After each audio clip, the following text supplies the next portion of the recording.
Police आणि पत्रकार मंडळी आणि इथे जमलेल्या बंधू आणि भगिनींना माझा मनापासून धन्यवाद। मला कळत आहे की गरमी आहे, पुष्कळसे तुम्ही लांबच्या परिसरामधून आला आहात आणि त्यामुळे मी परत एकदा तुमचं थँक्यू म्हणतो।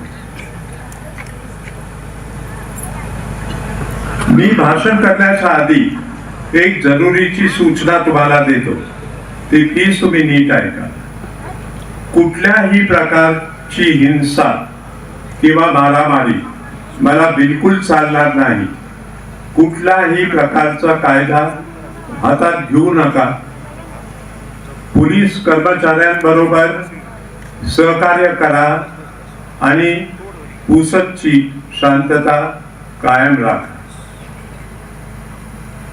आता मी माझ्या 2 शब्दांना आरंभ करतो। यापूर्वी मी कुठल्याही व्यासपीठावरून कुठलेही भाषण केले नाही।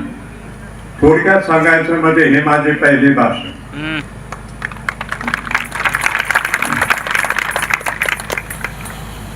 माझे शिक्षण संपूर्णपणे इंग्लिश मध्ये झाले। मला गोरमाटी बोलता येत नाही आणि माझं मराठी पण फारसं पक्कं नाही, त्यामुळे माझ्या शब्दांमध्ये काही चूक झाली तर प्लीज मी तुम्हाला विनंती करतो, मला सांभाळून घ्या।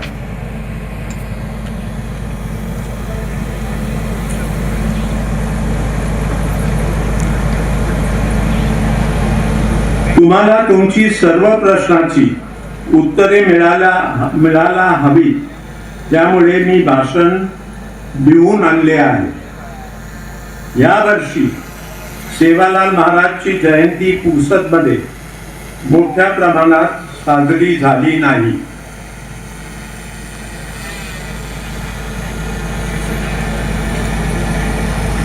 या गोष्टीचे मला अतिशय वाईट वाटले। सेवालाल महाराज आपल्या समाजाचे गुरुच नाही, पण ते आपले दैवत पण आहे।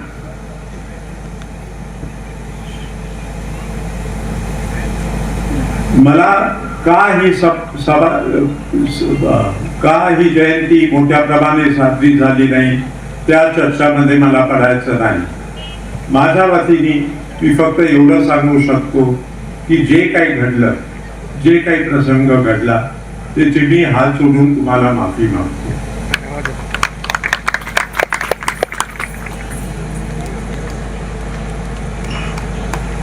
आणि एक दुसरा आपण इकडे निश्चित करू की पुढल्या वर्षी सेवालाल महाराजची जयंती सगळ्यांच्या सहकार्याने उत्तम प्रकारे साजरी करू।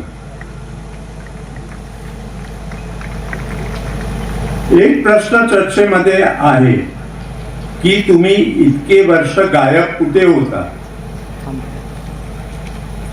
याचे उत्तर असे आहे की मी मुळीच गायब कधी नव्हतो।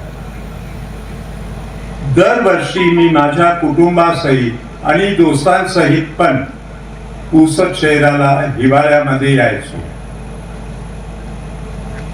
पुष्कळदा मी माझ्या वडिलांच्या पुण्यतिथीच्या कार्यक्रमाला पण उपस्थित राहिलो आहे। नेहमी जेव्हा केव्हा मी पुसदला यायचो